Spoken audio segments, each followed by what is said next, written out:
Merci d'être présent. Ici, en présentiel, dans notre salle du conseil d'administration de la CAF, et puis merci à ceux qui sont aussi à distance.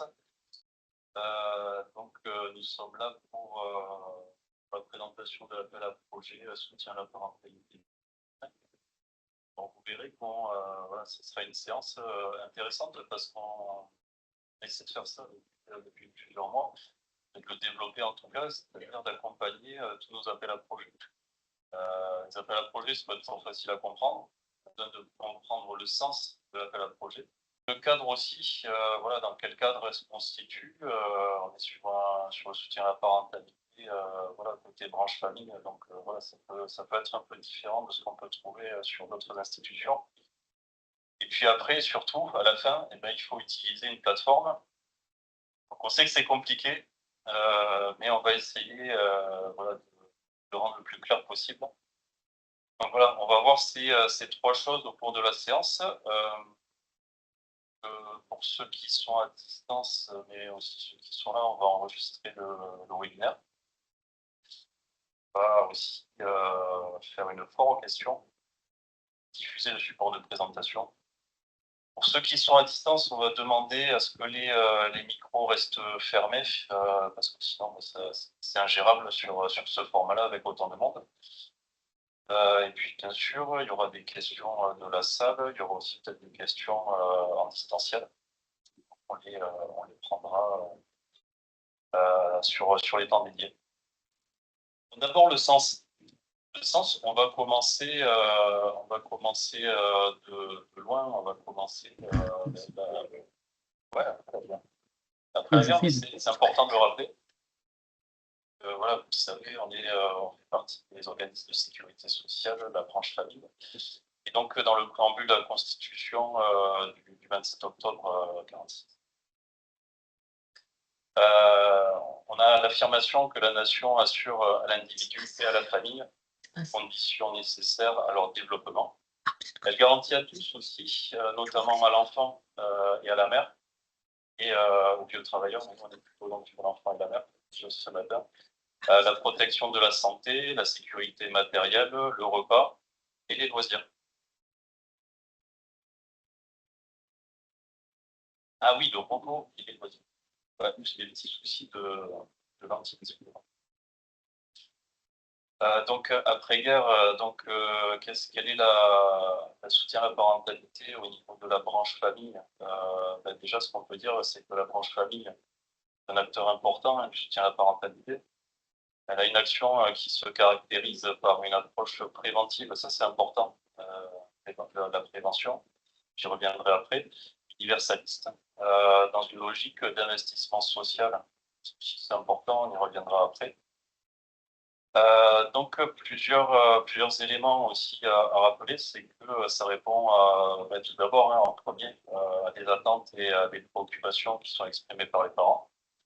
Ça peut être l'arrivée d'un nouvel enfant, ça peut être la scolarité, des relations, la difficulté dans les relations parents-enfants, dans certaines périodes de développement de l'enfant, on le verra aussi. On cherche aussi à valoriser les parents dans leur rôle, parents d'enfants. Quand on a l'arrivée d'un premier enfant, on ne sait pas trop comment s'y prendre, on ne sait pas si on fait bien. Ça contribue aussi à prévenir et accompagner les risques pouvant peser sur les relations intrafamiliales. Le côté préventif, c'est le mot-clé, la prévention. Notamment dans le département, on a beaucoup de situations qui sont problématiques dans le département, donc autant investir et développer cet aspect préventif pour éviter qu'on arrive à des situations conflictuelles, voire dramatiques. C'est aussi proposer des actions qui consistent à stimuler la confiance des parents dans la manière dont ils élèvent leurs enfants, dont ils gèrent les exigences associées à cette éducation. Là, c'est ce qu'on disait à l'instant, on ne sait pas comment faire. Parfois, on a besoin de discuter avec d'autres parents, de se rassurer, de trouver des solutions ensemble, de parler à un professionnel aussi. Donc, c'est le sens de ce soutien, un des sens de ce soutien à la parentalité. Ensuite, toutes ces politiques de branche famille se formalisent sous forme d'objectifs dans une convention d'objectifs et de gestion qui est signée. On pourrait plutôt dire entre l'État et la CNAF, la Caisse nationale d'allocation familiale, avec un axe soutien à la parentalité. Alors pourquoi l'État CNAF? Parce que voilà, il y a quand même des stratégies de l'État, on se souvient tous, ou peut-être pas, mais de la stratégie des 6 mois par an. Donc c'était une stratégie du gouvernement de l'époque, donc qui s'était retranscrite dans notre convention d'objectifs de gestion, mais pas que pour la CAF, hein, pour les autres aussi acteurs qui sont dans la sphère du soutien à la parentalité.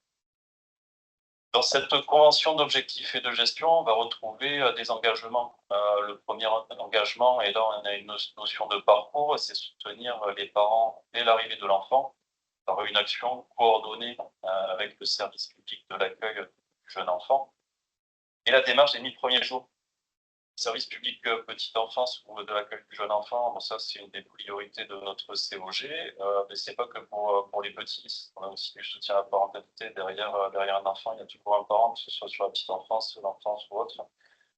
On a toujours un parent. On a la démarche aussi des 1000 premiers jours hein, qui doit se coordonner. Dans cette démarche, il y a la notion de parcours.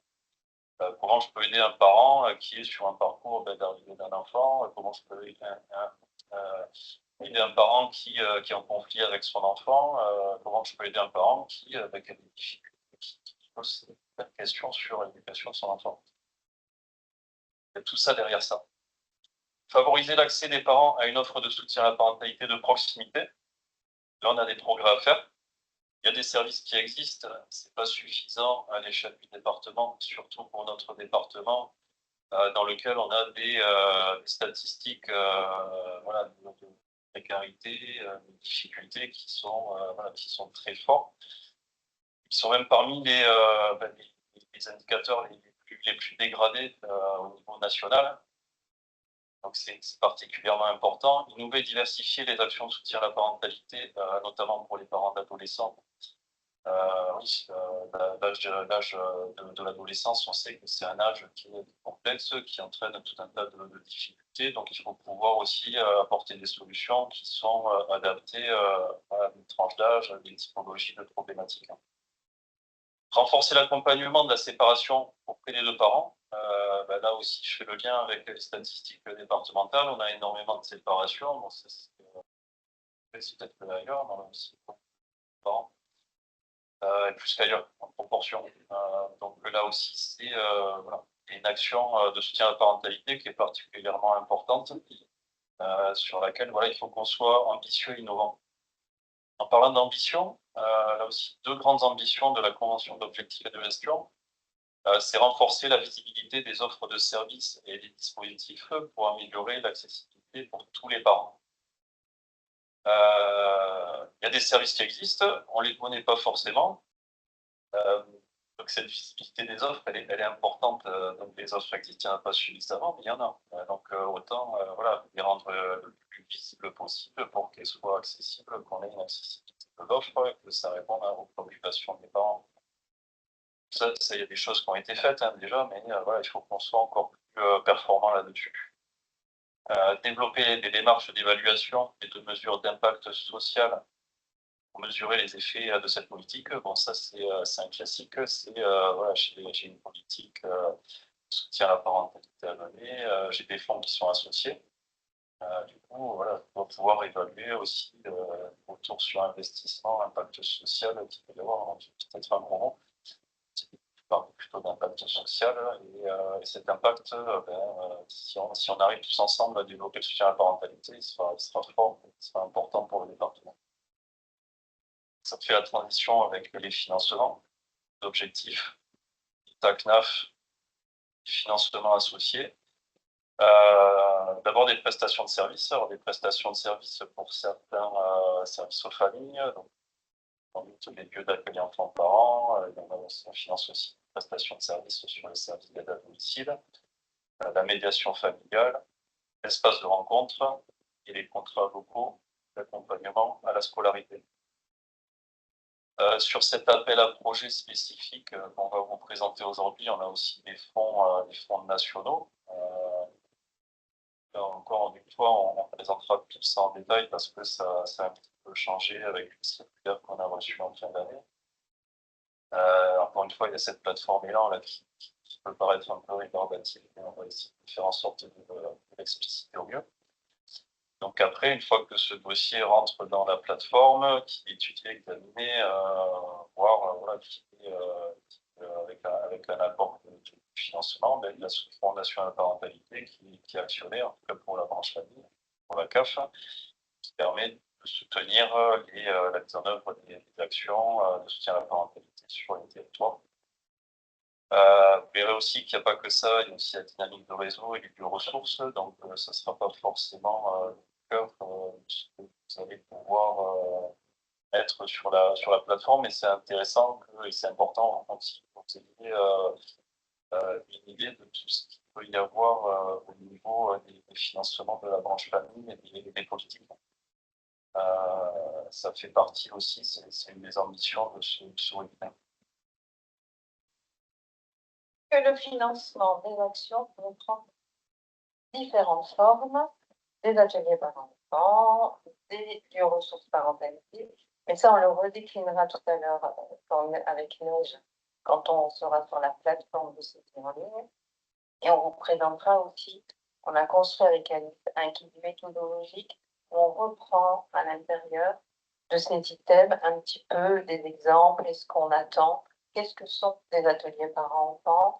Qu'est-ce que sont ce qu'on appelle le soutien à la parentalité dans ces ateliers parents-enfants, qui peuvent être des moments très intéressants pour les parents et pour les enfants, mais sur le volet culturel, loisirs, sportifs, qui sont nécessaires, mais qui ne sont pas du tout pour nous le soutien à la parentalité, par rapport au financement, j'entends. Donc, toutes ces actions doivent par contre être en lien avec le schéma départemental de services aux familles, dont certains, vous en avez connaissance, d'autres peut-être pas forcément, et n'hésitez pas, on pourra en échanger, vous donner des liens d'information. Ce schéma regroupe toutes les institutions qui travaillent sur le soutien à la parentalité dans les Pyrénées-Orientales, avec des axes communs. L'idée étant qu'au niveau des institutions, tout le monde travaille ensemble. On vient de parler tout à l'heure de la stratégie nationale que le gouvernement à un moment donné a mis en œuvre. Ça se décline au niveau départemental, ça se décline aussi sur le territoire, où nous, CAF, on porte des conventions territoriales globales avec nos partenaires de territoire, ainsi que plus l'équipe dont vous avez pu voir des représentants qui sont avec nous ce matin, qui travaillent avec nous sur le territoire, de voir quels sont les besoins du territoire, quelles sont les actions à mettre en œuvre et comment tous on peut y contribuer, mais en étant toujours tous reliés au niveau départemental et au niveau national. Les choses prennent du sens. Juste à titre informatif, les actions de ce Fonds national parentalité en 2023, tout département confondu, ont correspondu à une enveloppe financière de 41 200 000 €, tout ce que disait Yann tout à l'heure, le côté évaluation, investissement social, et à un moment donné, des fonds sont mis. Quel est l'impact de ces actions dans la dynamique des familles? Les modalités d'intervention principalement qui ont été proposées aux familles sont des ateliers parents-enfants et des espaces d'échange entre parents, toujours en 2023. Mais en 2024, on était un peu sur la même couleur, dans les Pyrénées-Orientales comme en Gironde, pareil qu'au niveau national. Et les thématiques principalement abordées sont autour de la petite enfance en majorité, l'enfance et l'adolescence. Quand on vous disait tout à l'heure que dans les ambitions de la Convention d'objectifs et de gestion, c'était développer des actions à destination des parents d'adolescents, c'est pas tant que les adolescents sont plus en difficulté, et surtout que c'est là-dessus où on a le moins d'actions, globalement. Et qu'on sait qu'être parent d'ado, c'est quand même un peu complexe. Donc, beaucoup d'actions, beaucoup de fonds, beaucoup d'initiatives. Pour autant, elles manquent de lisibilité. Ça rejoint ce qu'on disait sur les ambitions, mais c'est des constats suite à des questionnaires en ligne que la Caisse nationale fait de façon plus ou moins régulière auprès des allocataires sur leurs besoins. de lisibilité, de visibilité et surtout variable selon les territoires. Ça se voit ici dans les Pyrénées-Orientales où les actions sont essentiellement centrées sur Perpignan et l'agglomération et beaucoup moins dans le rural, mais au niveau national, c'est pareil. Il y a des départements qui sont bien pourvus, d'autres moins pourvus. Donc ça, c'est une source d'inégalité d'accès pour les parents. C'est quelque chose sur lequel il faut qu'on travaille, en même titre que l'accès au droit. Et une autre remarque, c'est les impacts concrets sur les familles, les actions qui sont menées et qui sont difficiles à évaluer. Donc en fin d'année, on a reçu de la Caisse nationale un nouveau référentiel qui a retravaillé, rebalayé, réactualisé un petit peu toutes les données, tant dans les attendus que dans les supports techniques, avec aussi des expérimentations. On disait il faut innover, les besoins évoluent, et nous, il faut qu'on suive, donc expérimenter des choses. Et par rapport au manque de lisibilité, de visibilité, il y a une expérimentation qui est lancée avec l'État, la Caisse nationale et quelques départements engagés, peut-être pas les orientales, sur un label parents parlons. L'idée, c'est que d'ici 2027, l'expérimentation soit terminée, qu'un cahier des charges soit construit et que toute action parentalité mise en œuvre sur tout le territoire national puisse avoir le même label pour que les parents puissent se repérer, d'autant qu'on voit arriver de plus en plus sur les réseaux et dans le domaine marchand, des coachs en parentalité, beaucoup de choses qui existent, qui sont plus ou moins de qualité, et donc il faut qu'on y soit tous vigilants pour permettre aux familles de se repérer le soir quand ils sont dans leur lit avec Google et mon ami et qui cherchent comment être aidés dans ce qu'ils traversent.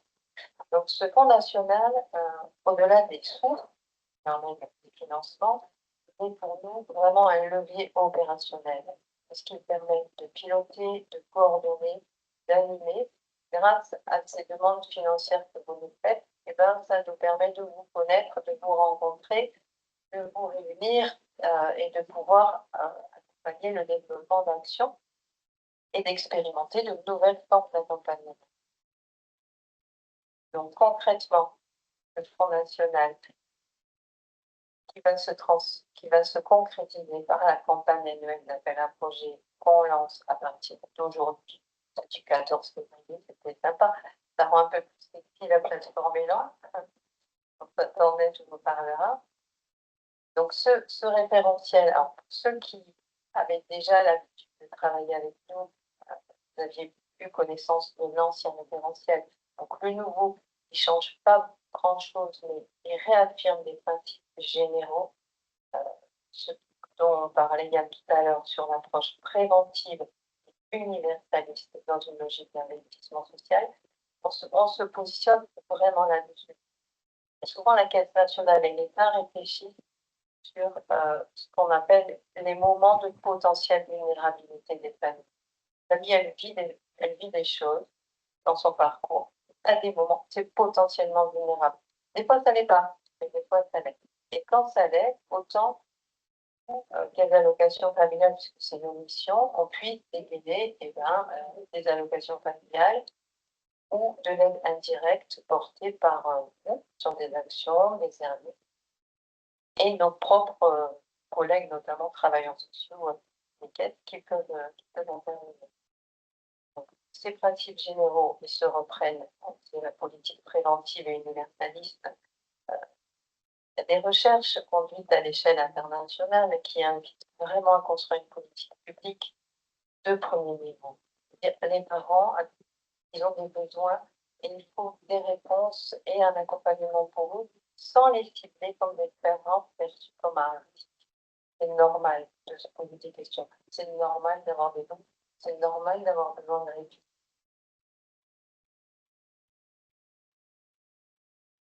Les actions, je le disais tout à l'heure, doivent être coordonnées avec ce qui se passe au niveau départemental et territorial. Mais au niveau départemental, on a quand même travaillé avec nos partenaires sur des actes prioritaires. toutes les actions que vous déposerez seront étudiées. Mais quand même, on aura une attention particulière pour les actions développées sur des territoires non couverts, sur des actions d'accompagnement des parents au moment de la naissance et jusqu'aux 3 ans de l'enfant. Ça rejoint un des enjeux de notre convention d'objectifs et de gestion sur cette articulation autour des 1000 premiers jours, sur le service public petite enfance. On sait que sur ce moment-là, quand on devient parent, il y a des fragilités qui peuvent démarrer et qui restent après jusqu'à la fin de sa parentalité, si tant est qu'un jour elle soit finie. Les actions qui s'adressent aux parents d'adolescents, on en a parlé tout à l'heure, il n'y en a pas arrêté, et aux actions visant l'accompagnement et la prévention des ruptures familiales, notamment le maintien du lien entre l'enfant et son parent lors d'une séparation. Aujourd'hui, c'est un grand enjeu national. Les CAP sont très engagés, tant au niveau des prestations, puisqu'on verse au travers de l'Agence de recouvrement des impayés de pensions alimentaires, il y a eu beaucoup d'évolutions pour éviter que lors d'une séparation, le parent qui a la charge de l'enfant se précarise financièrement et soit dépendant du versement de ce qu'on appelle la pension alimentaire. Mais au niveau action sociale, on a aussi beaucoup de choses à faire sur ce champ-là. Le deuil et l'incarcération aussi bien évidemment. Le référentiel, par contre, il y a des principes généraux qui évoluent. On a parlé tout à l'heure de l'évaluation. On va vous demander de plus en plus d'éléments d'évaluation parce que nous, on a de plus en plus d'éléments d'évaluation à faire remonter. Donc, on en reparlera. Et une nouvelle ventilation, organisation des fonds, ça ne vous impacte pas, mais c'est important pour nous de vous le présenter aussi, parce que notamment, vous le verrez tout à l'heure avec Neige, sur la plateforme, je vous ai proposé les différents axes dans lesquels vous positionnez, donc autant que vous ayez une lecture globale.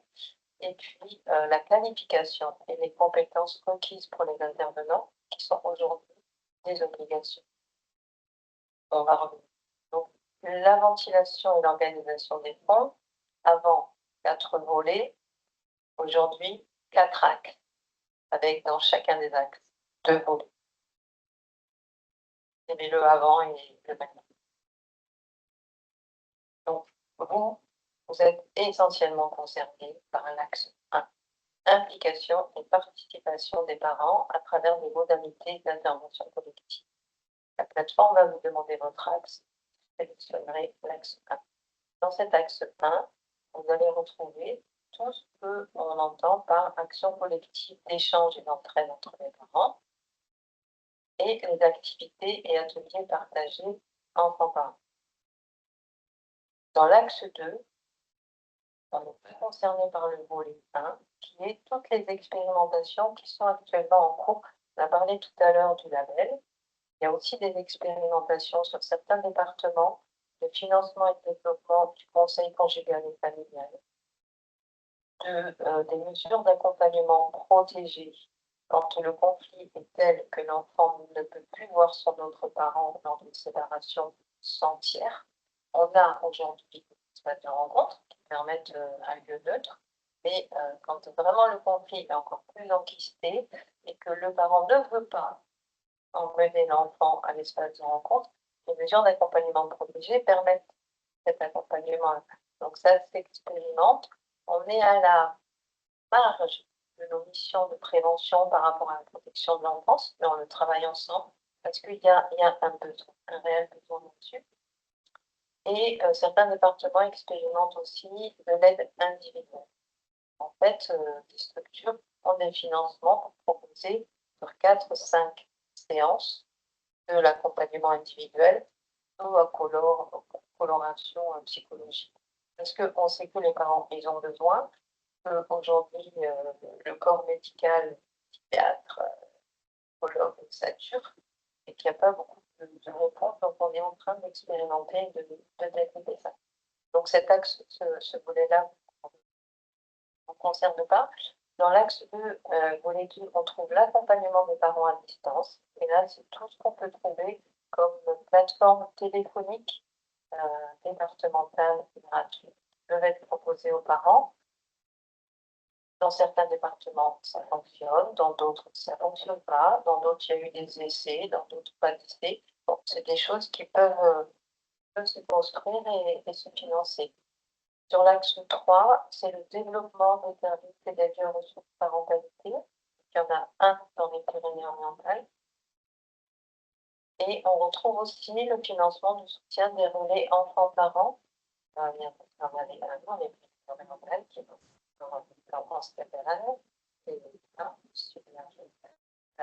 qui permet aux enfants dont les parents sont séparés ou en difficulté de pouvoir emmener l'enfant au parloir voir son autre parent lorsqu'il est incarné. Et l'axe 4, pour l'axe 4, on est sur la notion d'un réseau d'acteurs, et en particulier des producteurs du net parentalité, dans la coordination doit s'articuler avec cette jeunesse que je présente depuis longtemps. Je suis la coordinatrice du réseau d'écoute, d'appui, d'accompagnement des parents.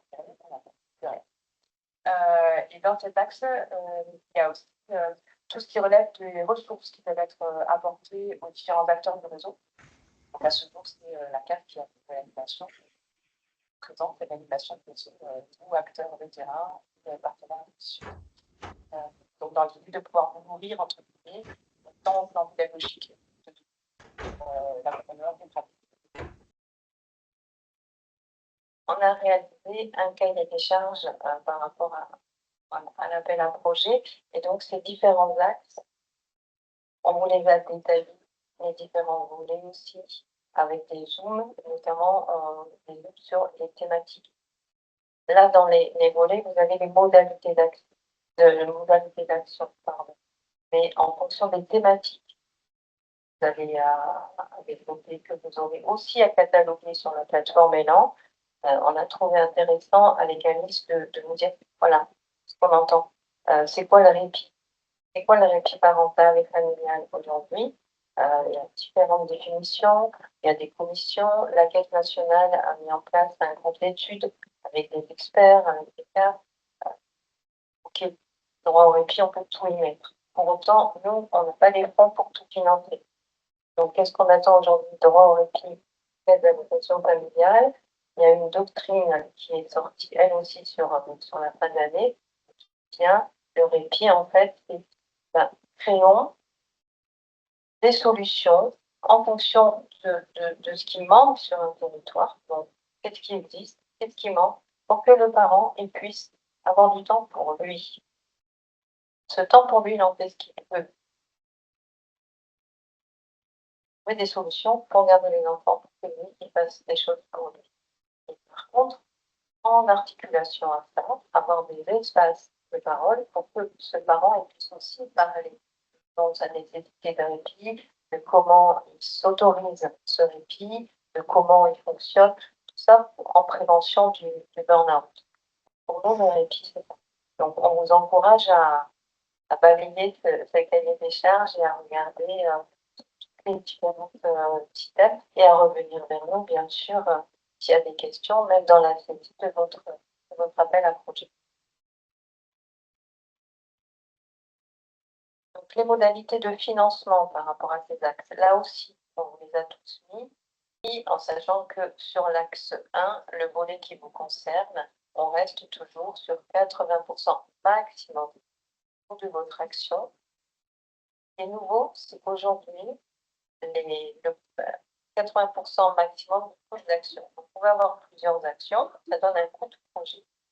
Que ce soit une action ou plusieurs actions, nous, on ne pourra pas vous verser si c'est moins de 1 500 euros. Si votre action elle fait 500 euros, vous êtes pas dans les comptes. Si elle fait 4 000 et quand votre projet fait 4 000 avec plusieurs actions, mais qu'on retient qu'une seule action de moins de 1 500, on ne pourra pas financer. Et à ce moment-là, on reviendra vers vous, toujours, pour essayer de trouver une solution et de voir comment faire en sorte que vous trouviez d'autres financements ailleurs ou que l'action soit retravaillée. les dépenses éligibles. On trouvait intéressant de faire un petit focus là-dessus. Donc, les dépenses éligibles, nous, on va tenir compte de tout. En fait, les subventions apportées au titre des actions de soutien à la parentalité ne sont pas là, n'ont pas vocation à financer le fonctionnement de vos structures. C'est pour ça que c'est un appel à projet. Vous n'avez pas besoin de nous pour fonctionner. Si demain il n'y a plus d'enveloppe, votre structure ne doit pas dépendre de nos subventions. Par contre, toutes les actions que vous menez en complément de vos missions, toutes ces actions-là, si elles ont un coût de prestataires, de location de locaux, de billetterie, de matériel, notamment pour les ateliers parents-enfants, de charges de personnel. Si vous avez besoin de travailler en plus, mais que ce soit des heures supplémentaires rémunérées, à ce moment-là, c'est les coûts supplémentaires. Donc, vous pouvez les mettre. Si c'est faites partie d'une structure, mettez en place cette action-là, que ce soit celle-là ou une autre, vous êtes salarié. Donc, ce n'est pas des coûts complémentaires. Si vous êtes en heures supplémentaires et que vous allez les récupérer, c'est pareil. Par contre, si elles sont rémunérées, vous les intégrez. Les dépenses non éligibles, donc ce que je disais, les charges habituelles de fonctionnement, les charges de personnel n'impliquant pas l'augmentation, les dépenses d'investissement, on les voit des fois apparaître sur les budgets, et la valorisation du temps du bénévolat. Certaines institutions le prennent en charge, nous non. Pour autant, on vous encourage quand même à les mettre, à valoriser le bénévolat dans vos budgets, parce que ça donne quand même une couleur à votre projet, ça donne aussi à voir la dynamique de la structure, donc c'est toujours intéressant, pas financièrement, mais dans la connaissance de votre projet. Par contre, tout ce qui est valorisation et mise à disposition de locaux et de personnel, vous devez les faire apparaître dans les recettes. Parce que c'est du cofinancement, indirectement. Quand une mairie vous met à disposition un local pour réaliser votre action, c'est du cofinancement de la mairie. Quand une structure, un collègue d'une autre structure vient travailler avec vous sur cette action, c'est de la mise à disposition de temps aussi. Ça, vous pouvez le valoriser. Donc, les actions qui ne peuvent pas ou ne plus être financées au vu du nouveau référentiel. Tout ce qui est action à visée thérapeutique et de bien-être à l'attention des parents. Ça rejoint ce que je vous disais tout à l'heure sur le droit au répit. Effectivement, quand cette notion est arrivée sur l'appel à projet, on a vu arriver ici, comme dans les autres départements, beaucoup d'actions très intéressantes pour permettre aux parents de prendre du temps pour eux. Sophrologie, yoga, tout ces actions qui peuvent permettre aux parents de se recentrer aussi sur lui en tant que sujet et se dégager un petit peu. Elles sont super, ces actions. Mais aujourd'hui, c'est des actions qu'on ne peut pas financer, qu'on ne peut plus financer. Des actions de bien-être à l'attention des parents. Parce que tout peut être du répit. Aller boire un verre avec ses collègues avant de rentrer, ça peut être du répit. Pourtant, on ne va pas le financer. Aussi toutes les actions de guidance familiale et parentale, coaching parental, etc. C'est pareil. C'est du bien-être, c'est de l'activité thérapeutique. Et il y a d'autres institutions qui sont là-dessus, notamment les actions clés en main, ça en découle, les programmes parentalité, tout ce qui est programme probant, qui sont vraiment des programmes de qualité, qu'on voit se développer sur les territoires avec grand intérêt. Mais là encore, on est plutôt sur l'axe santé de l'ARS et c'est souvent des programmes qui sont liés à des démarches, à des partenariats avec les. Donc nous, on ne fait pas de millefeuille institutionnel et financier. Chacun son job. On ne dit pas que c'est pas bien. On dit juste que c'est la mission des autres de financer. Tout ce qui est action à finalité spécifique hors périmètre de la branche où l'entrée est uniquement sportive, culturelle, occupationnelle ou de loisirs. C'est super, il en faut. C'est pas. Les actions d'aide au départ en vacances ou en famille, si elles s'inscrivent dans un cadre individuel et portent sur le versement d'aide financière aux familles, vous mettez en place une action collective pour aider les familles à partir individuellement, chacun en famille, avec ses propres droits à être vacances. Très bien, mais on ne va pas vous financer en plus, mettre en place ce type d'action. Les actions qui relèvent d'une prise en charge spécialisée au titre de la protection de l'enfance, de la promotion de la santé, de la prévention de la délinquance ou de la prévention spécialisée. Là aussi, c'est super, mais c'est pas notre champ. Les actions portées directement par un prestataire, quel que soit son statut. Vous êtes prestataire, eh ben, vous allez intervenir pour votre structure. C'est la structure qui va nous déposer un projet pour demander votre financement. C'est pas vous qu'on va financer et après vous allez gratuitement intervenir à droite à gauche. Et on remet les choses dans le bon sens. Et les actions pour lesquelles le prestataire est membre de l'association qui porte le projet. Ça, c'est vraiment un axe nouveau qui est arrivé pour bien délimiter tout ce qui peut être aussi lié au conflit d'intérêts.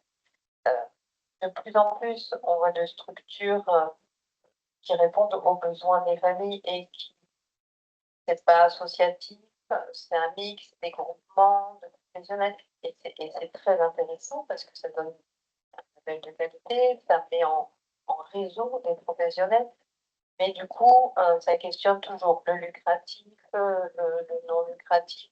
Donc voilà, on a voulu éclaircir ça. Et tout ce qui est action de formation destinée à des professionnels.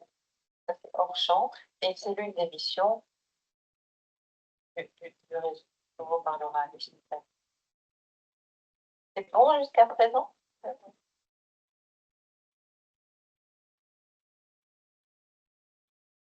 Donc l'autre point vraiment important du nouveau référentiel, point de vigilance, c'est les qualifications et les compétences requises pour les intervenants. Ça faisait un petit moment qu'il y avait beaucoup de réflexions au niveau national sur ce champ-là.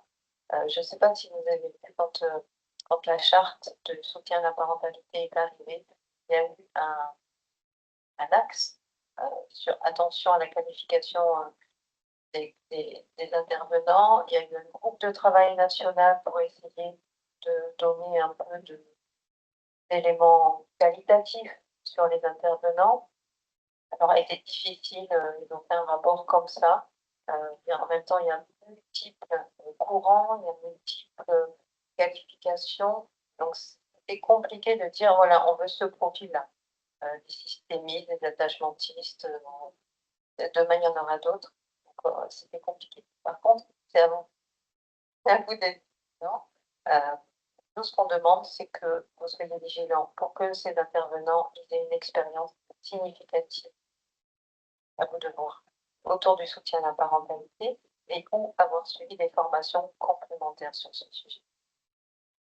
Et que ces intervenants aient des temps de partage d'expérience et d'analyse de pratique animés par des professionnels qualifiés qui doivent être en dehors de la structure. C'est à vous, gestionnaire, d'organiser ces temps de pratique. Il y a une préconisation d'heures par an et par équivalent temps plein. Les coûts, j'anticipe la question.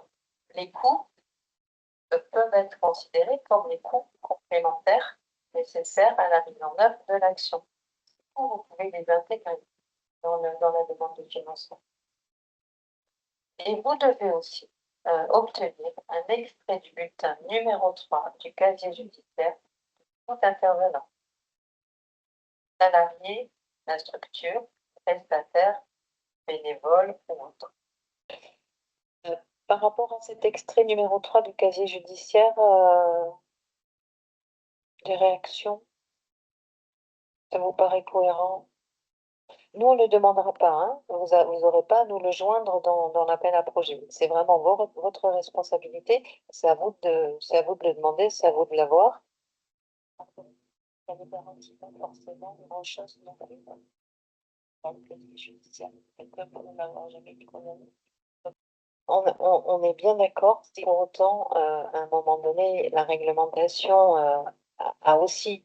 Moi, j'aime toujours dire que la réglementation, elle est là pour aider. Et l'intérêt, au-delà du casier, c'est que, comme par rapport aux compétences, c'est qu'à un moment donné, on soit tous vigilants. Hein, c'est des intervenants, il faut des compétences, il faut aussi faire attention côté, au côté dangereux potentiellement de cet intervenant qu'on fait intervenir. Bon, on m'avait compris. C'est vrai, je suis pas un spécialiste de l'animation, il me semble que c'est un classique dans ces métiers-là. C'est vrai il y a ce côté-là de cadrer le référentiel, les attendus, de le rendre homogène par rapport à ce qui existe ailleurs, soit au niveau de la branche famille, parce que c'est vrai que ceux qui connaissent le fonds public et territoire, il y a des choses qui s'en rapprochent, mais aussi sur d'autres institutions. Donc on est vraiment sur un alignement. Et puis effectivement, après, c'est pas la panacée, mais voilà, c'est un alignement sur des demandes qu'on peut avoir et sur la réglementation qu'il y a.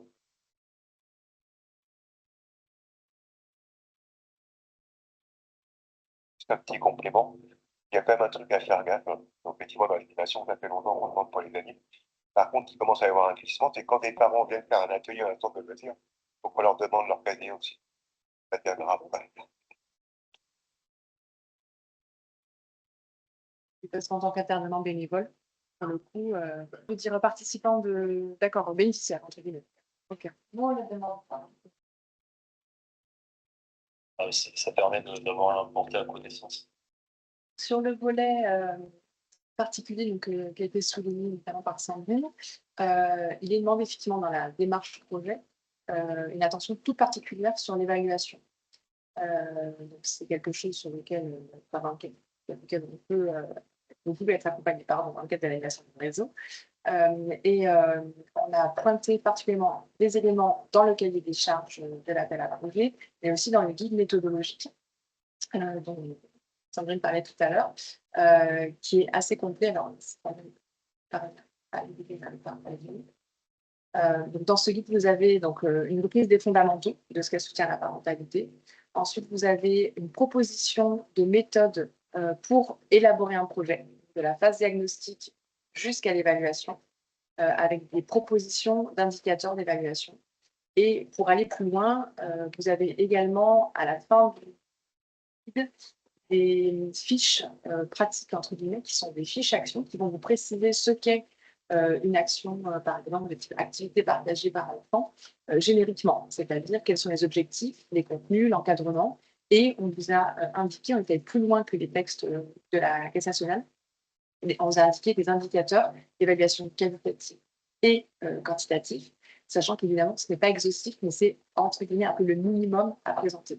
Au-delà du nombre de participants et de la fréquence, etc., c'est qu'est-ce que ça apporte aussi aux parents dans leur rôle, dans leur création, dans leurs compétences parentales, etc. Mais ça, c'est générique. Ce qui était intéressant, c'est de vous le présenter aussi en fonction du type d'action, puisque évidemment, on n'observe pas les mêmes choses, on ne relève pas les mêmes choses quand le parent est en collectif, quand il est seul, quand il est accompagné d'enfants au moment de l'action, etc., etc.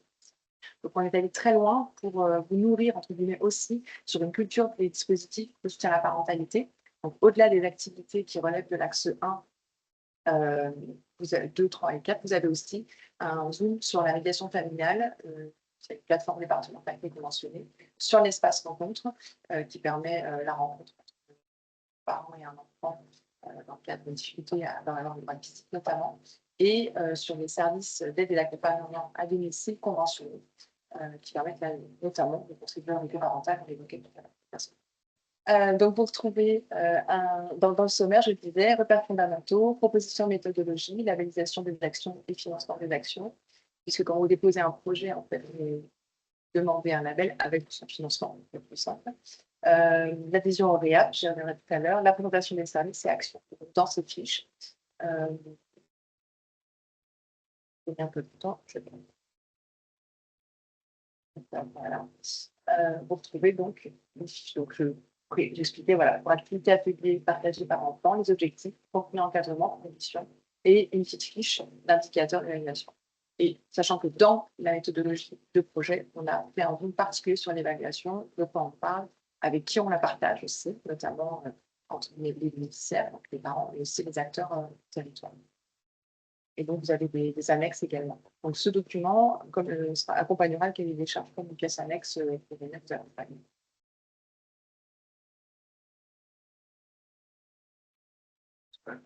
La belle évolution ces temps-ci. Il y a quand même beaucoup de petites assos qui n'ont pas les moyens de salarier quelqu'un. Ça part de licencier dans les 6 mois. Et il y a quand même un gros modèle qui est en train de se développer avec des assos qui bossent avec les auto-entrepreneurs.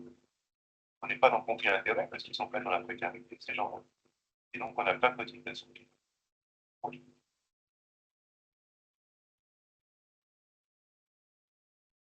Pas forcément. J'ai mal compris la ligne, mais en gros, vous êtes lié à une asso. Par ailleurs, vous avez un statut d'entrepreneur pour pouvoir éviter justement un salariat qui ne peut pas être assumé à l'année. Ça rentre pas encore dans le financement. Donc, je n'ai pas compris ce qui a été fait. Non, mais du coup, on va financer l'intervention de cet auto-entrepreneur qui est mixte, en fait. En fait, il n'est pas mixte, il essaie de se renquérir. En fait, Non, mais on est en bien. fait, l'asso ne peut pas salarier. Les petites assos ne peuvent pas avoir un statut de salariat. Oui, mais du coup, il est en prestataire. Non, non, par contre, il fait partie de l'association. Il est membre de l'association. Il est bénévole dans son association. Mais en même temps, il est auto-entrepreneur et il mène des actions pour l'association. Là, non. Il est sur les deux niveaux. Par contre, il n'est pas dans l'association des prestataires. Là, oui. Il est dans l'association, il met en œuvre bénévolement des actions. Là, c'est bon. L'association réalise l'action. Mais il ne peut pas, à des moments, être non lucratif et à des moments être lucratif dans la même entité. Ah, s'il ne fait pas la même chose, ça se discute. En fait, c'est l'action. Il ne peut pas mener et des actions gratuites. Que nous, l'idée des financements, c'est permettre la gratuité en ligne. Et 1 heure après, mener la même action à but lucratif à côté. Oui. Il n'est que prestataire. Il n'est que prestataire et il intervient pour l'association en tant que prestataire. C'est important de comprendre la frontière entre l'activité d'un auto-entrepreneur en dehors de l'association exerce une activité libérale, pour qu'il y en a à voir avec les ateliers qui sont pouvez faire pour l'association. Ce n'est pas le même travail. Je reçois une invitation dans mon activité libérale et de l'autre côté, j'anime des ateliers d'activités différentes. Oui, mais tout dépend s'il est prestataire ou s'il est membre de l'association. J'entends effectivement les différences entre fonctionnaire en étant d'administration et être membre de l'association. Pour une association, pour qu'elle fonctionne et qu'elle ait des poursuites, et effectivement, voilà, la question, c'est de trouver là. Oui, mais justement, comme vous dites, Virginie, pour qu'elle fonctionne, mais du coup, nous, on ne finance pas le fonctionnement. D'autres personnes, bénévoles, fassent émerger l'association.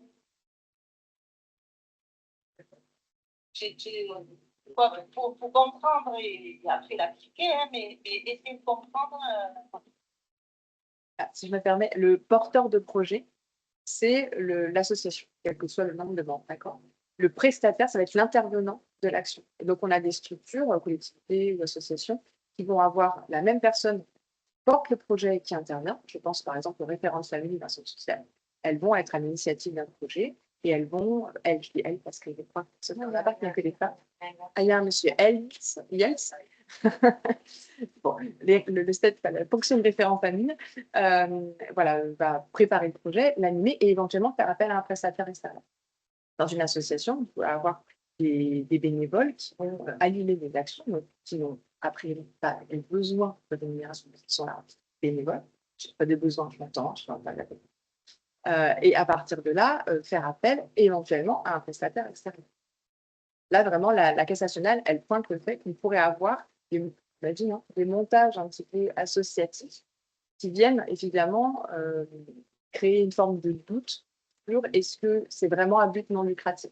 D'ailleurs, les textes le disaient depuis le début, hein, il fallait pour une entreprise privée, et c'est toujours le cas, pouvoir démontrer que cette action-là n'est pas à but lucratif. Quand on est auto-entrepreneur, par exemple, on a une association en tant qu'auto-entrepreneur et qu'on est seul intervenant de sa propre structure, on ne peut pas, a priori, prouver qu'on est… Et comment fait que on ne recrute pas des futurs clients, entre guillemets, dans les actions gratuites pour alimenter l'auto-entrepreneuriat. Voilà. C'était pour éclaircir ça. Après, en fonction de vos modèles économiques, de vos projets, il y a moult combinaisons. Donc ça sera vraiment individuellement, on en reparlera. C'est ça, dans l'accompagnement et l'éclaircissement des choses. Une question. Oui. Alors, au niveau des dépenses, j'ai compris de rentrer en ligne de compte, mais si par exemple un spectacle qui soutiendrait la thématique de l'action, je le prendre en charge. On n'a pas dit que les actions à visée culturelle, on ne le prend pas en charge. Mais par contre, le support culture pour mener votre action de soutien à la parentalité, ce support-là, il est dans les coûts complémentaires nécessaires à la mise en place de l'action. Que ce soit un prestataire, que ce soit une compagnie, un spectacle, bien sûr, bien sûr. Merci pour vous. La médiation culturelle rentre encore l'accès au spectacle vivant dans le précaire en tant que théâtre, permettre à des parents enfants de participer être spectateurs à l'archipel, c'est pas rien quand on habite dans un quartier. Ça reste financiable. Je n'ai pas bien compris, ça veut dire la visée culturelle parce qu'on a un gros déficit de culture dans l'exercice de la fonction parentale. Alors, si on doit sortir ça, alors c'est une clé. Je n'ai pas bien compris ce que ça voulait dire, mais il y a beaucoup de territoires où vraiment c'est la question de la culture présente des écrans. On pourra peut-être bien nous préciser qu'est-ce qui est la visée culturelle. Mais alors, peut-être que ce qui serait intéressant, c'est qu'on rajoute à ça aussi les institutions, les services partenaires dont c'est les missions.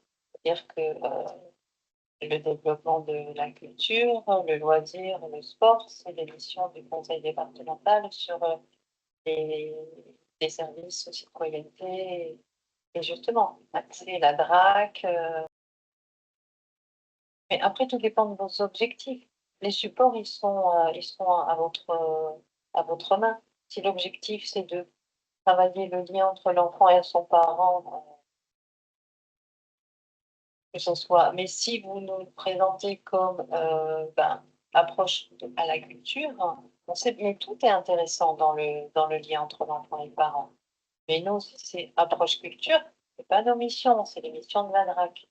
Si c'est comment l'enfant et le parent peuvent vivre un autre moment différent, travailler tel type de relation, que sais-je, et que la culture est un levier pour travailler ça, oui. Non seulement un levier, mais un enjeu très important. Oui, mais c'est… Il y a certaines entrées qu'on peut mettre de maison, il n'y a pas un bouquin, il n'y a rien. Et donc, pour moi, il y a un gros enjeu dans l'exercice de la fonction parentale sur la transmission de la culture et la place de la culture dans un foyer. C'est vrai, mais la culture, c'est comme Sandrine, ça fait partie des missions de la DRAC. Et là, effectivement, voilà, chacun ses missions. Après qu'on habite Je vois, donc, on fait partie du comité technique social à la parentalité. Schéma départemental des services aux familles, donc on peut très bien imaginer Inviter la DRAC. Pour parler de ces sujets, après, on peut pas l'utilité des fonds fonds nationaux soutien à la parentalité, branche famille pour une sortie future, même si c'est effectivement, je suis d'accord avec vous, c'est très important et ça fait partie des choses qui permettent de s'ouvrir et ça peut participer un petit peu au soutien enfants parents, mais là c'est dans l'autre sens, c'est-à-dire que je fais une sortie et peut-être il y a une petite plus-value sur ma relation avec mon enfant. Donc là, dans la doctrine branche famille, on est plutôt là sur une action soutien à la parentalité.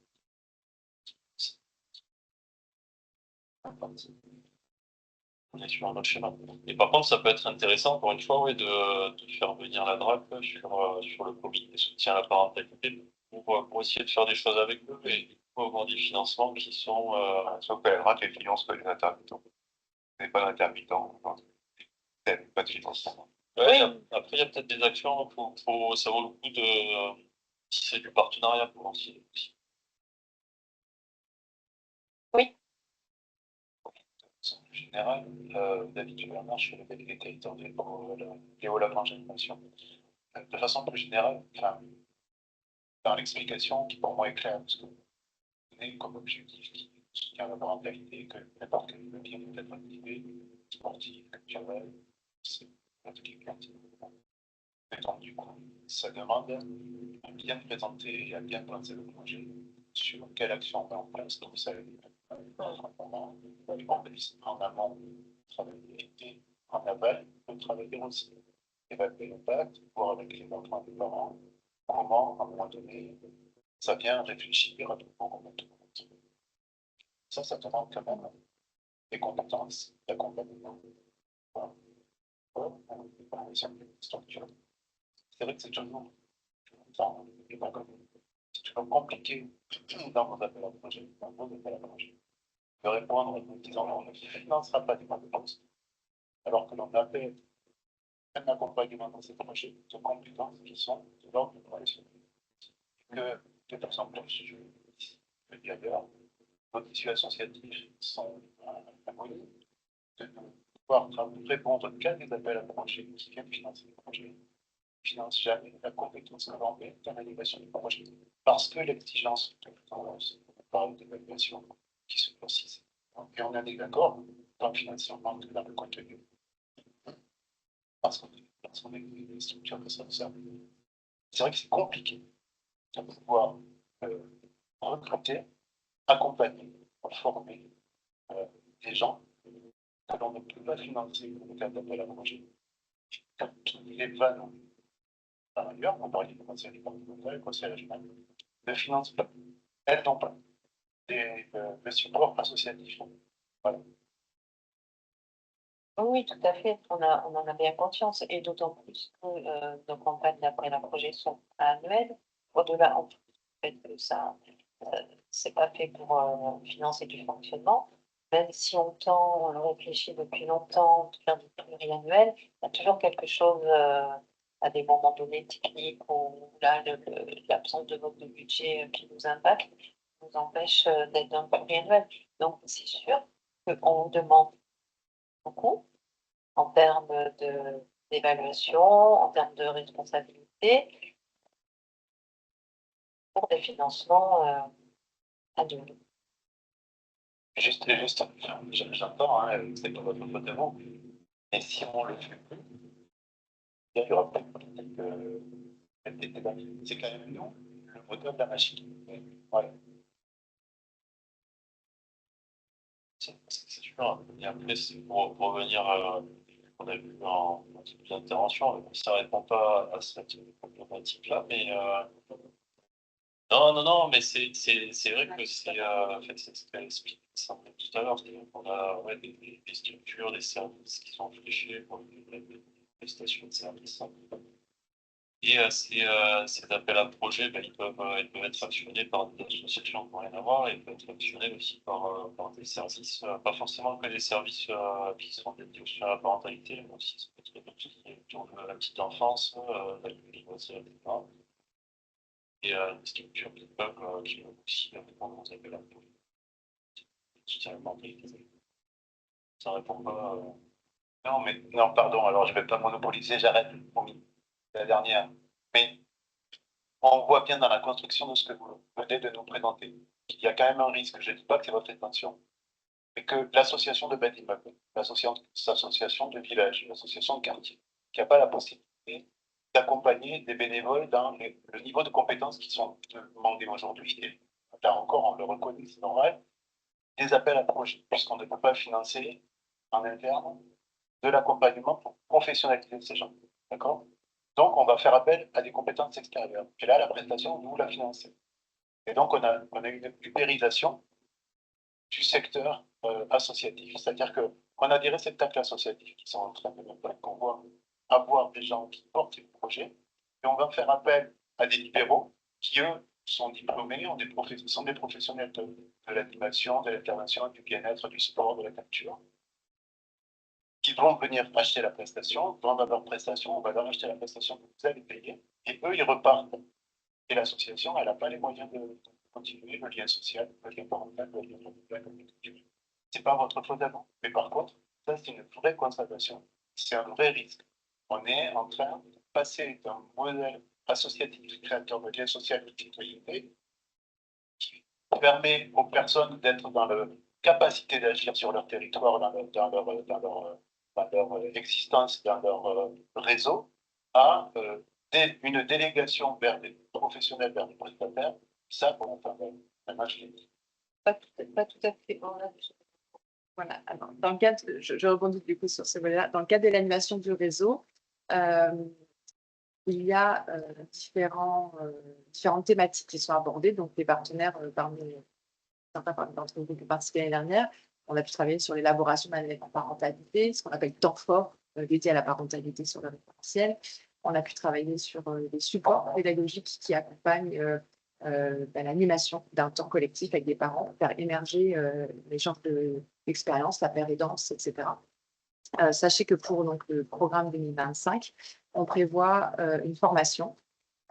Évidemment, on ne pourra pas former que 100 personnes, mais on priorise nécessairement les partenaires qui auront eu un projet validé dans le cadre de l'appel à projet.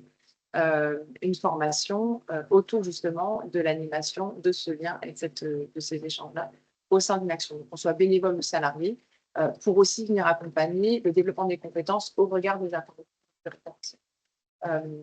La seule chose, c'est qu'effectivement, si certains ateliers comme l'élaboration de projets parentalité sont ouverts à tous les adhérents du réseau, les formations sont réservées aux partenaires qui ont un projet déposé et validé dans le cadre de l'appel à projet. Ce qui aurait des places, ça se pourrait être envisagé, mais voilà, en général, c'est des petits groupes, c'est que ce soit des formations qui soient constructives, si possible des formations actions, donc un temps de formation, le temps de mise en œuvre et ensuite un retour d'expérience pour pouvoir l'aborder avec le formateur ou la formatrice. Ça fait partie des enjeux qu'on a de pouvoir vous accompagner sur ça. Ça ne répond pas nécessairement à tout, mais dans l'idée effectivement d'avoir potentiellement des ressources internes aux structures, plus que systématiquement faire appel à un partenaire extérieur, parfois qui est là pour un support et sans avoir nécessairement une approche de soutien à la parentalité et d'accompagnement des relations. Voilà, on peut avoir un excellent accompagnateur en écologie lambda, c'est quoi, mais qui n'a pas du tout ces notions, cette posture d'accompagnement des compétences parentales. Oui, parce qu'un bilan, une évaluation, ça se travaille en amont dès qu'on pense au projet. Et évidemment, on met en place des outils de suivi. Il y a aussi un volet sur l'évaluation qui sera posé en cas de l'animation du réseau cette année pour pouvoir travailler sur des outils que vous exploitez déjà et pourquoi pas construire quelque chose ensemble pour que ce soit opérationnel au regard des besoins. Parce que l'évaluation, c'est d'abord votre propre évaluation. Elle sert à vous pour déterminer si le projet répond aux objectifs que vous avez vus, si ça répond aux besoins des parents. Voilà. Et évidemment, derrière, elle sert aussi à justifier auprès de vos partenaires de terrain et financeurs de la réalisation de l'action. C'est d'abord de l'auto-évaluation. Et donc, une autre question sur les habiletés parentales rentrent-elles dans le cadre du projet, développement notamment dans le cadre du handicap, avec une précision qui serait d'apporter aux parents de nouvelles stratégies et outils éducatifs pour favoriser le développement de l'enfant dans le cadre du handicap, notamment autisme et TDAH. La question, c'est est-ce que dans le cadre de l'appel à projets, développer ce type d'action? Oui. L'idée d'apporter des repères aux parents et des outils, c'est tout à fait possible, mais dans la mesure où ça vient être co-construit et non dans une démarche descendante. Hein. C'est aussi, on l'a expliqué dans le focus thématique, la ligne qui est parfois difficile à cerner entre éducation pour la santé et soutien à la parentalité. Évidemment, la santé, l'état de bien-être, l'OMS, tous d'accord sur le principe, mais quel est l'objectif de cette action? Comment c'est accompagné? Et est-ce qu'on est de l'ordre de l'informationnel, entre guillemets, hein, ou est-ce qu'on est dans l'ordre de la réflexion des enjeux qu'il peut y avoir derrière cette question qui peut relever de la santé, du handicap, d'autres sujets. Et construit avec les parents concernés.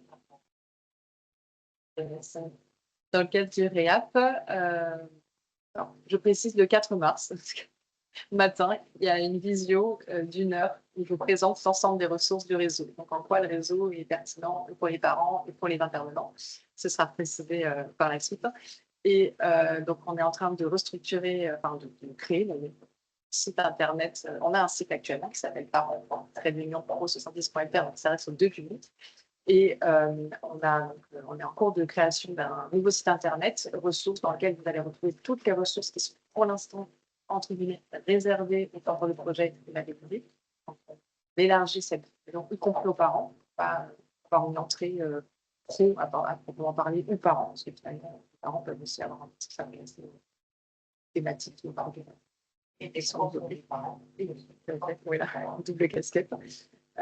Et en termes de communication, donc le site actuel, mais le site futur aussi, le site actuel sur les initiatives qui sont labellisées, conventionnées, met en lumière donc ces actions. On a une rubrique qui s'appelle le calendrier sur un site internet, qui la met en lumière des actions régulières. Donc, quand vous avez une conférence thématique, un groupe d'échange, une équipe de partage, etc.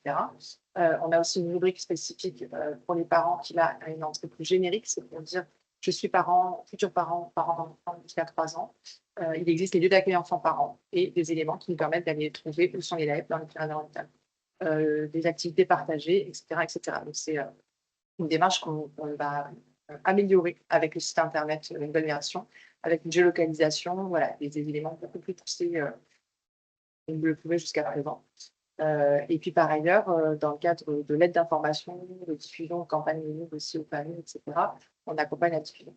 Il y aura un volet dans le cadre de l'animation du réseau cette année aussi sur la question de la communication, de la participation des familles, et à la fois sur le volet démarche participative, on co-construit les projets avec les parents, et à la fois une autre session qui sera plus centrée sur comment les fait venir, et donc sur la notion de communication, voilà, sachant que dans les textes, il est précisé que les parents doivent être informés de l'intention de les soutenir dans les actions.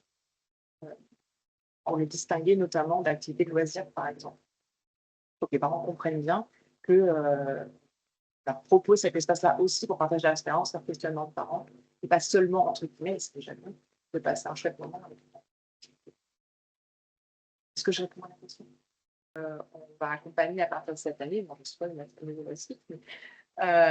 une dynamique de réseaux locaux de soutien à la parentalité, pour lesquels, effectivement, on a repéré quelques territoires. Donc, on va se rapprocher prochainement de nos partenaires pour pouvoir développer cette notion de mieux connaître l'existant sur un territoire, mieux se faire connaître individuellement et réfléchir ensemble à des projets construits qui relèvent d'une complémentarité et non de concurrence pour reprendre le terme.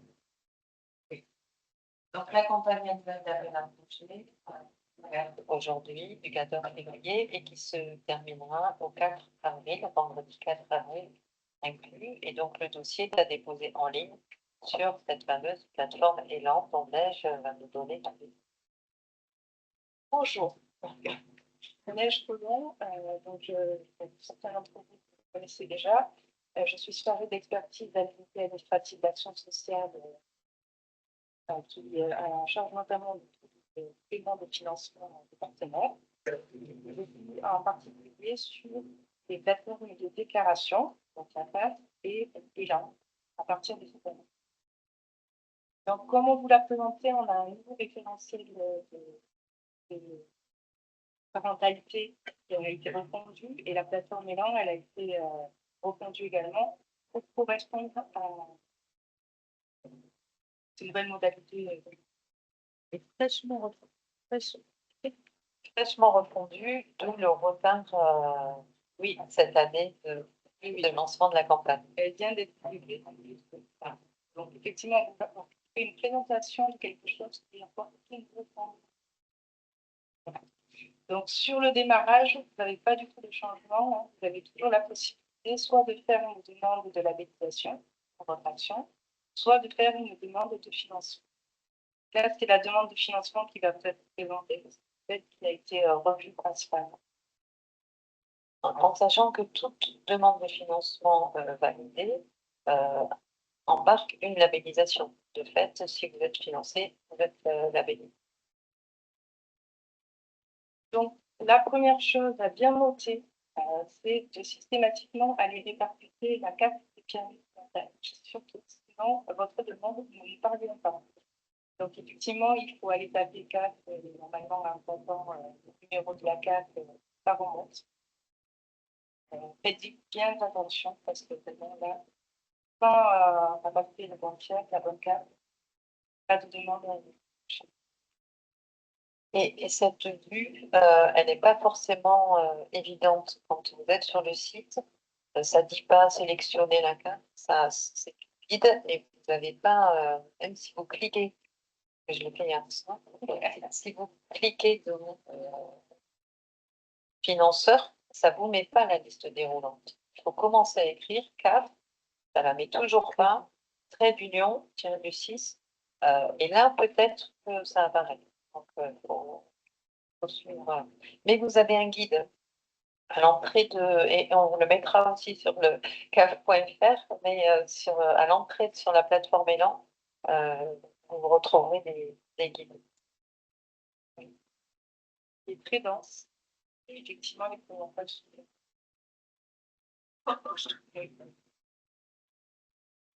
Donc, en fait, on a la plateforme, elle a été revue notamment aussi pour le dépôt avec toujours un préambule. Il n'y a pas de changement. Mais par contre, il y a des changements par rapport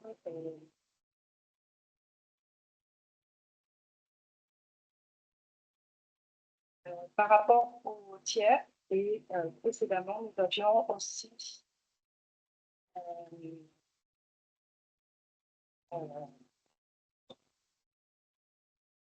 nous avions des critères d'éligibilité qui ont disparu. Donc, maintenant, vous allez déposer votre demande, spécifier si vous êtes sur une nouvelle demande ou si vous avez déjà déposé une demande. Et ensuite, aller sur le tiers. Donc, si votre tiers ne change pas, on va la part de l'adaptation de un changement. Par contre, si votre tiers change, fournir les justificatifs comme habituellement pour nos demandes de financement. Et ensuite, ce qui va changer principalement, c'est sur le dépôt du projet parentalité global. Ça, c'est présenté comme ça sur la plateforme. Ce qui va vous être demandé, c'est de déposer, de donner un titre de projet.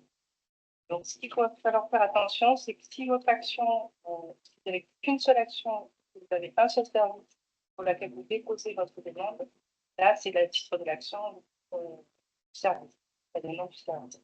Par contre, si vous avez plusieurs actions, il va falloir faire un titre de projet global qui va référencer les différentes actions. Là, on est sur le volet d'action. Donc là, je te dis, les actions peuvent avoir des titres, mais un nom de projet global. C'est ça, tout à fait. Juste une petite information pour les personnes qui n'auront jamais déposé de dossier sur la plateforme Elan. Du coup, avec Alice, on propose des temps collectifs d'instruction pour vous accompagner tant dans la saisie, mais aussi ça nous permet d'échanger sur les objectifs d'évaluation et de pouvoir accompagner ce premier dépôt. Donc, ne vous inquiétez pas. Les autres, ils ont l'habitude, on leur montre juste les évolutions.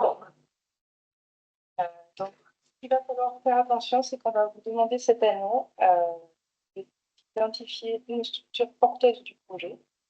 Et vous allez avoir deux choix. Soit la structure porteuse du projet est identique au tiers, soit elle n'est pas identique. Qu'est-ce qu'on entend par structure porteuse du projet et tiers?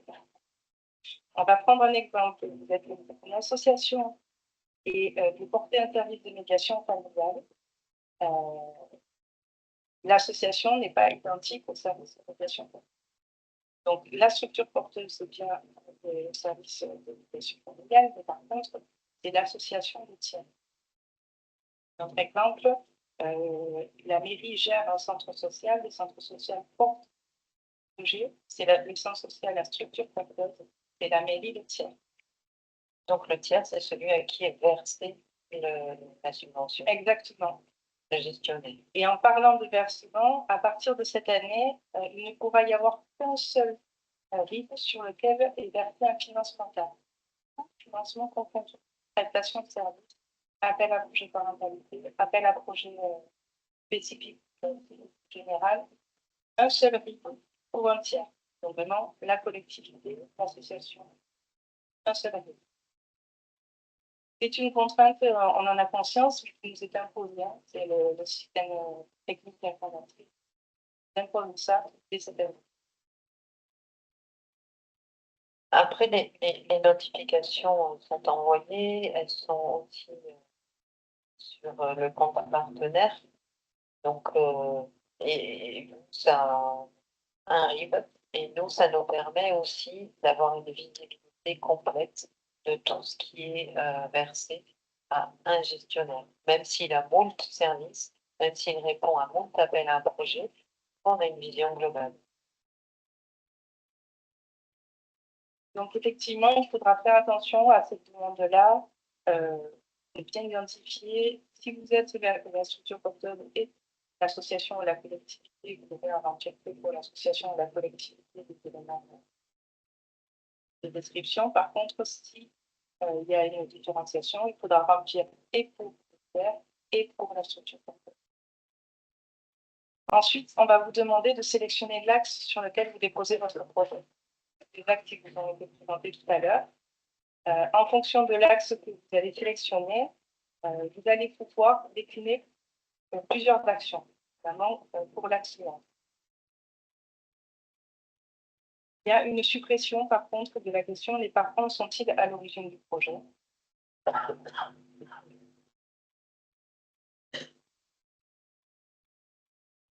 Donc là, vous avez des exemples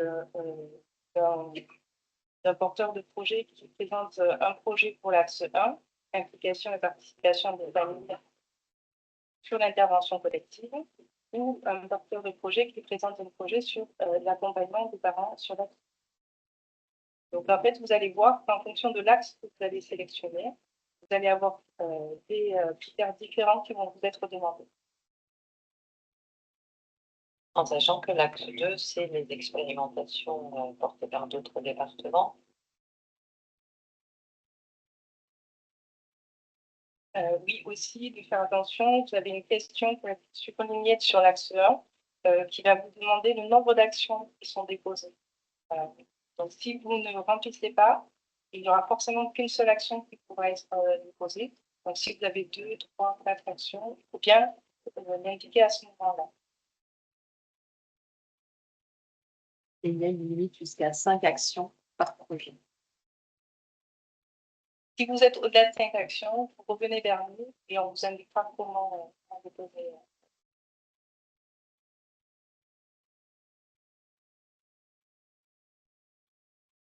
Donc, il y a aussi des modifications dans le formulaire par action, en fait. Donc, on va vous demander l'intitulé de l'action ou du service. Et on va vous demander si les activités et ateliers partagés par enfant, il y a des activités et ateliers partagés par enfant, et s'il y a des groupes d'échange et d'entraide entre parents. Donc, en fonction des réponses que vous allez faire, vous allez avoir des questionnements qui vont apparaître. Donc, en fait, vous allez avoir aussi, en fonction des axes et des natures d'action correspondantes, des questions. Et donc, on va vous demander de choisir une seule nature d'action. Par exemple, pour l'axe 1, là, vous apparaît dans le diapo en fonction des axes, les natures d'action qu'on va vous demander d'aller cocher. Donc, pour l'axe 1, vous avez les activités à partagées par enfant. Pour l'axe 2, et les groupes d'échange entre les parents. Pour l'axe 2, c'était l'expérimentation, donc on a fait rapidement. Pour l'axe 3, du ressources. Donc, est-ce que c'est un bureau de parentalité ou un relais enfant-parent, ainsi de suite.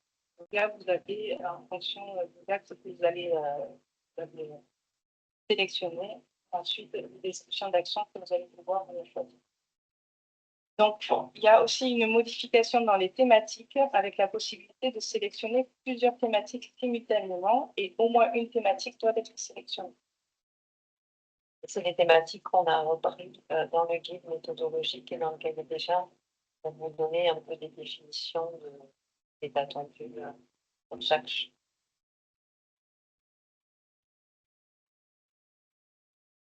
Donc, il y a eu quelques ajustements, notamment dans les questions, avec la suppression de la question sur l'âge des enfants des parents concernés et un regroupement de toutes les questions sur les bénéficiaires dans la même partie.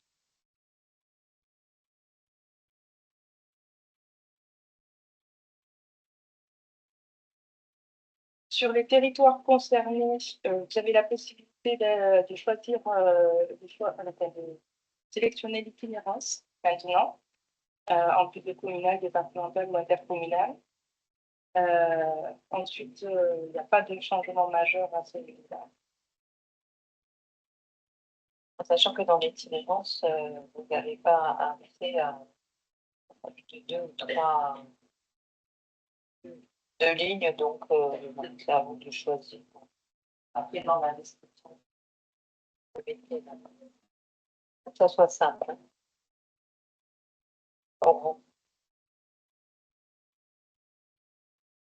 Il y a un ajout de 2 questions en fin de formulaire sur les recrutements prévus et il y a la mise en place de l'analyse de la pratique.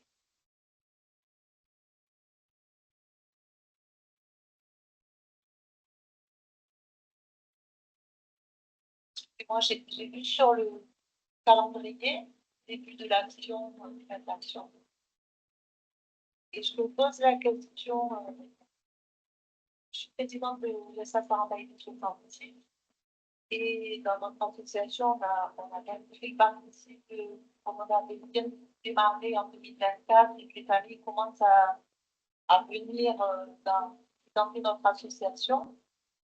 On s'est dit qu'on n'allait pas arrêter de janvier à avril pour participer. Voilà, c'est un bon chemin que les familles avaient commencé à prendre. Donc, nous avons commencé à. Voilà, on a proposé des ateliers par enfant déjà depuis le mois de janvier. Et c'était savoir si dans la présentation là, du calendrier, on peut mettre ces actions-là. Oui, bien sûr, c'est votre calendrier à vous. Après, on sait que le temps terrain n'est pas le temps des inscriptions. Nous, on a été retardés par les problèmes techniques de la plateforme. Maintenant, on a voulu vous laisser du temps aussi. C'est pour ça qu'on a dit 4 avril. Et puis tout à l'heure, on dit, on revenait vers nous, on est à disposition parce qu'il y a peut-être des projets qu'on trouvera intéressant de revoir avec vous avant l'instance de validation. 4 avril, le temps que les instances se déroulent et les paiements. Donc, heureusement que vous commencez avant que nous, on valide et on finance.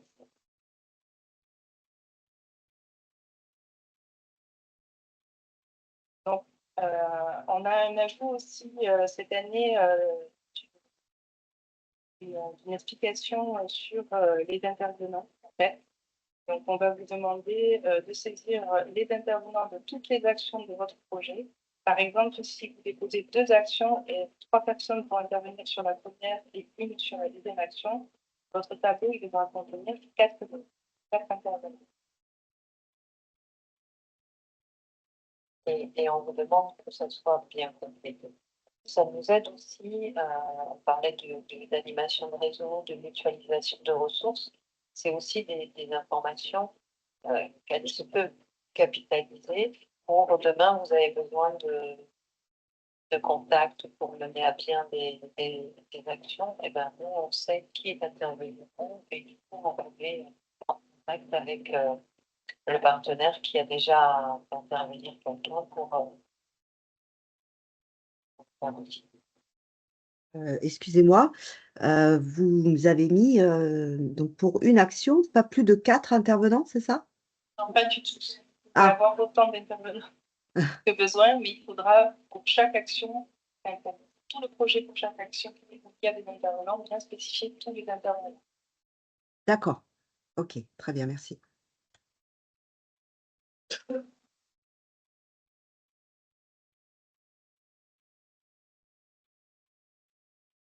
Tableau de comptabilité par action. Oui. Donc, en fait, vous allez devoir, quand vous avez un projet qui a plusieurs actions, aller indiquer le coût de chaque action et ensuite le montant demandé sollicité pour chaque action. Donc, faites bien attention à ce moment-là, parce qu'en fait, le budget que vous allez remplir sur l'action, il va être un budget global pour l'ensemble du projet et pas par action. Donc, il est important, quand vous allez compléter ces éléments, de bien mettre en compte du coût d'action d'un montant sollicité à la CAF qui après va pouvoir correspondre à ce que vous avez sur le budget du projet. Qui nous permet dans la validation, si le projet dans son intégralité n'est pas validé, mais que quelques actions, de pouvoir avoir la connaissance. Et puis payer aussi, parce que ça paraît étonnant, mais quand même dans beaucoup de projets, on ne retrouve pas les mêmes sommes. On ne retrouve pas les mêmes sommes quand on additionne l'action, toutes les actions, avec le coût du budget global, donc du projet global. Faites-y attention. Si un projet a plusieurs actions, en fait, c'est non, le financement global ne sera pas inférieur à 1500. C'est pas par action, alors non, c'est pas par action. Sachant que c'est sur l'axe 1 là, dont on parle. Si votre projet a une action, c'est une action, mais sinon, c'est la totalité, c'est le montant du projet. La règle, c'est 80% maximum, en sachant que c'est un maximum en lien aussi avec notre enveloppe. Parfois, on peut aller à 80%, parfois, on aimerait y aller, mais on ne peut pas, parce que l'enveloppe est contrainte. Et aucun versement inférieur à 1500.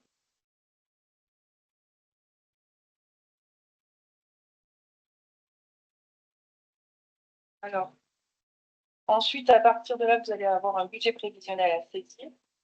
Alors, là, on vous parle de millésime. Donc, c'est dans le cadre d'une demande pluriannuelle. Donc, comme on vous l'a indiqué, les demandes seront annuelles cette année encore. Donc, il faut tout simplement rentrer l'année 2025.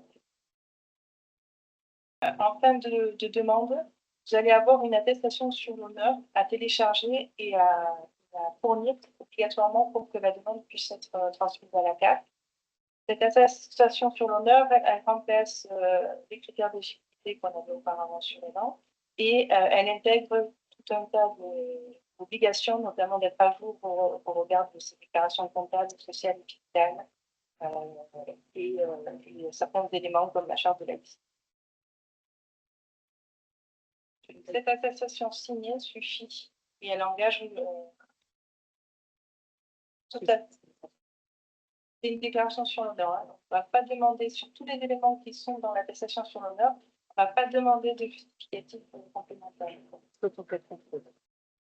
Non, là, pour l'appel à projet, mais c'était une nouveauté. Être à jour de ces cotisations, ça est nouveau dans l'attestation sur l'honneur.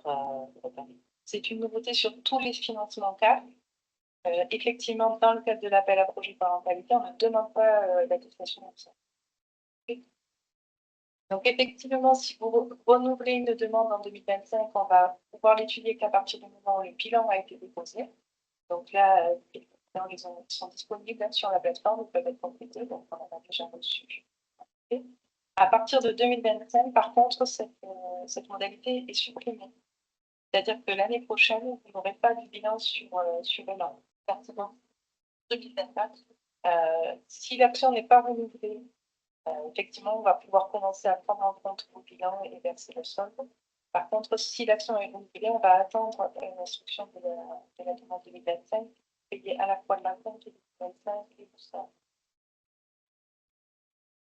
Vous avez toutes ces précisions dans le cahier des charges.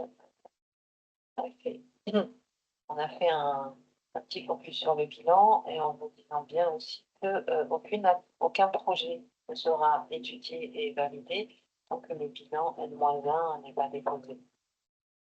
Pour ceux qui ne renouvellent pas, le bilan il est quand même obligatoire et là il n'y a pas plus de délai. Mais vous avez toutes ces informations dans le cahier des charges. Bon, j'en ai déjà parlé tout à l'heure rapidement, mais on peut avancer. Donc, je rappelle que les ateliers du REAP, donc le REAP, pardon, c'est une animation départementale pour les acteurs du soutien à la parentalité. Donc, dans ces acteurs, on met évidemment les parents, les professionnels, les bénévoles, voilà, qu'ils soient porteurs d'action à ce jour, validés, conventionnés, etc., ou pas encore, voilà, ou simples, entre guillemets, simples partenaires d'action.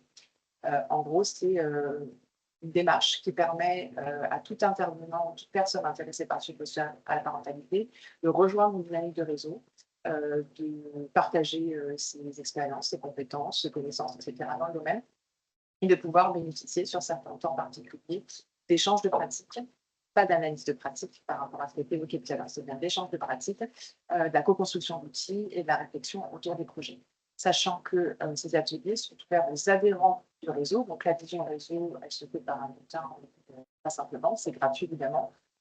Techniquement, vous inscrivez dans le réseau pour pouvoir recevoir les informations, nous donner l'accord pour vous adresser ces informations et pouvoir bénéficier de ces supports. Comme je l'évoquais, certains axes sont réservés ou prioritairement réservés aux porteurs de projets intervenants qui ont des actions validées. En cas de soutien à la parentalité. Donc, sur les thématiques, alors évidemment, ce n'est pas exhaustif, ça peut évoluer, et ça fait aussi partie de la démarche en développement empirique auprès des partenaires sur les besoins qui sont relevés. Et ce qu'on a relevé les années précédentes et qu'on propose de travailler cette année, donc je l'évoquais tout à l'heure, c'est de mobiliser des parents dans le projet, plutôt sur les données participatives. C'est aussi de pouvoir communiquer sur son action pour que les parents participent. Et c'est tant sur les supports de communication, donc les supports en tant que tels, que les vecteurs, les partenaires vecteurs de communication, etc., et contenu, etc. C'est assez vaste. La question de l'évaluation de l'action ou du projet, globalement, c'est cette notion d'évaluation. Je ferai peut-être l'objet d'une formation pour en parler, merci de recherche d'un potentiel. Sachant que la plupart des ateliers, c'est moi qui les construis. Et j'ai comme vous, par besoin d'expérience externe, de prestataires, pour pouvoir compléter ces démarches. L'accompagnement autour de la réflexion de projets élaborés un événement parentalité, donc temps fort dédié qu'on a pu conduire l'année dernière. Cette année, on peut le reproduire s'il y a des personnes intéressées. Mais au-delà de ça, l'idée, c'est de pouvoir développer aussi les groupes d'échange de parents ou d'entraide. Ou ateliers parents-enfants. On développe d'autres axes aussi qui viennent évidemment en cohérence avec les ateliers du comité technique parentalité autour de la navigation et qui s'appuie sur le référentiel de la caisse. Et aussi un travail qui sera conduit autour de la question de l'innovation dans les actions parentalité en particulier. Peut-être que les projets que vous avez tout à l'heure en ferait partie.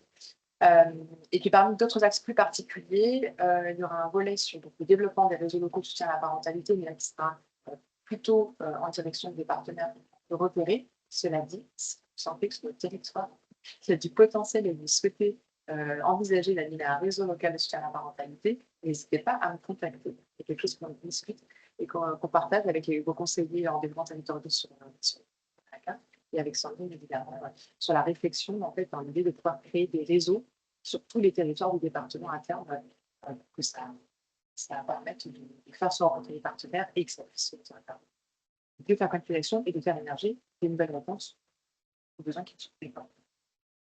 Par ailleurs, donc, le site internet, je fais juste un petit truc dessus parce que vous allez bientôt recevoir pour les adhérents, parents, professionnels et écoles, et un appel à candidature pour nous aider à tester le site qui avait bien avancé. C'est un projet qu'on copilote avec Sandrine à partir d'éléments qu'on avait travaillé depuis 2022. On avait un groupe, certains d'entre vous y avaient participé pour définir ce que pouvait contenir ce site.